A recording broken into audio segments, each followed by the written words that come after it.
many proposal professionals, and also other artificial intelligence technology vendors because of Deep RFP, but also because of the newsletter I run and my content here on LinkedIn.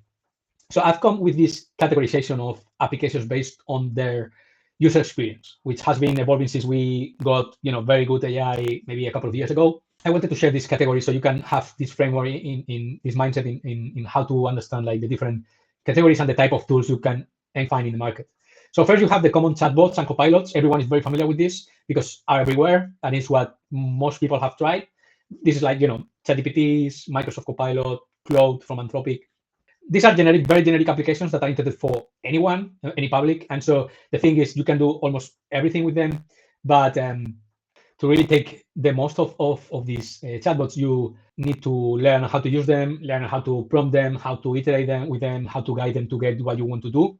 And so this is the most common one, chatbots and copilots, and also is the type of tool where most of the disappointment is coming because many people just don't invest the time to understand how this works, and then you can very easily get disappointed with the results. That's the first category. Then you have the tools as a second category, and these are tools that are intended to be one-off, sort of, here are my inputs, give me my outputs, and I don't want to worry about anything else. So you can just do that. You copy your inputs, get your outputs.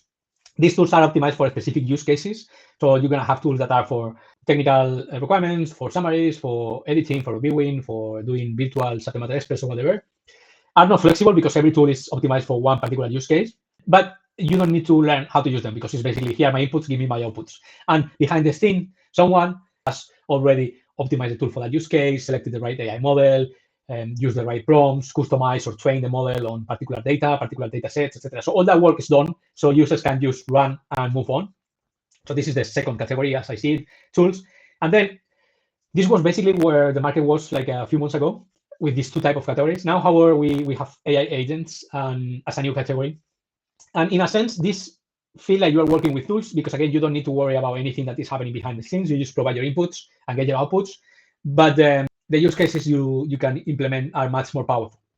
And I think this is where we're going to see the fastest evolution. First, on complexity of the bidding tasks that these tools and AI agents can take, but also, more importantly, in adoption. Because the moment that you can have these powerful agents that can do drafts in one run or compliance matrices in one run, analysis in one run, and you don't have to worry about how to use them, the adoption curve gets very, very easy for companies and teams because it's like working with a coworker. Imagine you have a freelance that is specialized on doing drafts and you just provide the RFPs and you pass proposals and you get drafts back.